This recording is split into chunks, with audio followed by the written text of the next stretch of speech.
हाथ जोड़ लीजिए, घंटी बजा लीजिए, ईश्वर से कुछ नहीं मिलेगा। देखिए कितना मजा आता है, कितना आनंद आता है। आयुर्वेद आपके मन में लगे हुए इन जालों को, इन कचड़ों को साफ करने के लिए झाड़ू भी देता है।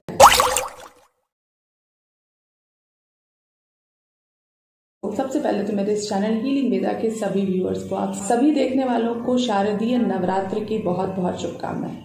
रोगान शेषान पहंसि तुष्टा रुष्टा तु कामान सकलान विष्ठा त्वामाश्रितानां न विपन्नराणां त्वामाश्रितां हाश्रयतां प्रयन्ति। दुर्गा माँ के इस कल्याणकारी, सर्व मनोरथ पूर्ण करने वाले और स्वास्थ्य आरोग्य देने वाले इस मंत्र के साथ शुरू करते हैं आज का वीडियो। त्योहारों का मौसम शुरू हो चुका है, पूजा आराधना का समय है। ईश्वर की आराधना करने के लिए घरों की साफ सफाई की शुरुआत हो चुकी है। अपने शरीर की स्वच्छता पर बहुत ध्यान देते हैं, बाहर से भी और भीतर से भी। इस वजह से कई खाने पीने की चीजों को इस दौरान हम त्याग देते हैं, जैसे कि प्याज, लहसुन, मांस आदि। आज की इस वीडियो में मैं आपको बताने वाली हूँ कि ये जितनी भी साफ सफाई आप कर रहे हैं वो सब बेकार है अगर आपने इस एक चीज को साफ नहीं किया। अब ये कौन सी चीज है, इसके बारे में हम आज की वीडियो में डिटेल में बात करने वाले हैं, तो वीडियो पूरा जरूर देखिएगा। इस उम्मीद के साथ आज की इस वीडियो को बनाया है कि आज की ये जानकारी आपको प्रेरित करेगी, आपके अंदर वो जागरूकता लाएगी जिसकी वजह से आप स्वस्थ रह सकते हैं। तो वीडियो आज का पूरा जरूर देखिएगा। जानकारी पसंद आती है तो इसे दूसरों तक भी शेयर जरूर कीजिएगा। इसी तरीके की यूजफुल इन्फॉर्मेशन आपको मेरे चैनल पर मिलती है, जिसमें हम स्वस्थ रहने के लिए जितने भी पॉसिबल पहलू हैं सब पर बात करते हैं आयुर्वेदिक दृष्टिकोण से। तो चैनल को सब्सक्राइब करना तो बहुत जरूरी हो जाता है, तो रेड सब्सक्राइब बटन को क्लिक करके चैनल को सब्सक्राइब जरूर कर लीजिएगा। चलिए आगे बढ़ते हैं, बात करते हैं आज के विषय पर। भगवान की उपासना जब हम करते हैं, पूजा अर्चना जब हम करते हैं, जब हम त्योहारों की बात कर रहे होते हैं, तो इन दिनों खास तौर पर साफ सफाई पर बहुत ध्यान दिया जाता है। कई सारे लोग बहुत सारी चीजें छोड़ देते हैं, नहीं खाते हैं, बिना नहाए पूजा अर्चना नहीं करते हैं। अपने इष्ट को, अपने ईश्वर को, अपने आराध्य को प्रसन्न करने के लिए व्रत उपवास करते हैं। लेकिन क्या आप जानते हैं कि ये सारे उपाय आपके व्यर्थ हो जाते हैं अगर आप एक चीज की शुद्धि पर ध्यान नहीं देते। और वो क्या है? वो है मन की शुद्धि। मन की शुद्धि को आरोग्य के लिए यानी कि स्वस्थ रहने के लिए भी बहुत इंपॉर्टेंट माना गया है। ये वो चीज है जिसकी शुद्धता पर सबसे पहले आपका ध्यान होना चाहिए।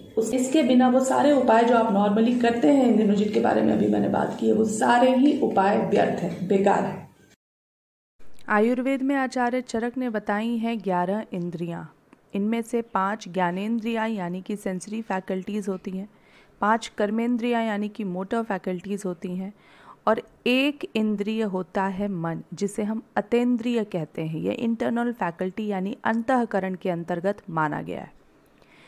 इसे अतेंद्रिय कहने के पीछे का कारण यह है कि ये मन जो है वो सभी इंद्रियों से परे है, लेकिन इसका प्रभाव सभी इंद्रियों पर पड़ता है। होता कुछ यूँ है कि जब आपका मन शांत नहीं होता है तो शरीर में पैदा होते हैं स्ट्रेस हार्मोन्स, और ये स्ट्रेस हार्मोन्स जड़ हैं सभी रोगों के। नुकसान पहुंचाते हैं आपके शरीर के विभिन्न अंगों को। आपके शरीर में होता है हार्मोनल इम्बैलेंस, मेटाबॉलिज्म डिस्टर्ब होता है, खाया पिया शरीर को लगता नहीं है। इस प्रकार से मन आपके पूरे शरीर को इफ़ेक्ट करता है, उस पर प्रभाव डालता है, और आप रोगी हो सकते हैं अगर आपका मन सुखी नहीं है, निरोगी नहीं है, शांत नहीं है। तो मनः शुचि, आभ्यंतर शुचि जिसे हम कहते हैं, यानी कि मन की साफ सफाई, मन की शुद्धता, यही सर्वोत्तम शुद्धता है जिसके बारे में आपको सबसे पहले सोचना चाहिए, जिसकी साफ सफाई पर सबसे पहला ध्यान आपका होना चाहिए।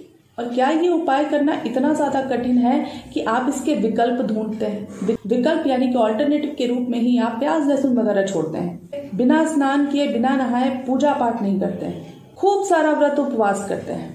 जबकि इन सभी उपायों के बावजूद अगर आपके मन में कचरा रह जाता है तो आपको इन सभी उपायों का कोई फल नहीं मिलने वाला है। बात करने के पीछे मेरा बिल्कुल भी मतलब ये नहीं है कि आपको ये सारे उपाय नहीं करने चाहिए, बल्कि मैं आपको ये कहना चाह रही हूँ कि ये सारे उपाय तभी सही है, तभी कारगर हैं, तभी काम करेंगे जब आपका मन साफ होगा। आयुर्वेद कभी भी स्वस्थ शरीर की कल्पना बिना स्वस्थ दिमाग के नहीं करता है। आपका दिमाग शांत होना, आपका माइंड रिलैक्स होना बहुत इंपॉर्टेंट है, माइंड हेल्दी होना बहुत इंपॉर्टेंट है, तभी आप संपूर्ण रूप से स्वस्थ माने जाते हैं। वो कौन से ऐसे विचार हैं जिनकी वजह से मन गंदा होता है? क्रोध, लोभ, द्वेष, भय, अभिमान, दूसरों का अहित चाहना, चिंता, ईर्ष्या, ये सभी वो कचरे हैं जो आपके मन में होते हैं और जिनको मन से साफ करना बहुत जरूरी होता है इस दौरान। न केवल इस दौरान बल्कि हमेशा इनसे मुक्त रहना मन का बहुत जरूरी है अगर आप चाहते हैं स्वस्थ रहना।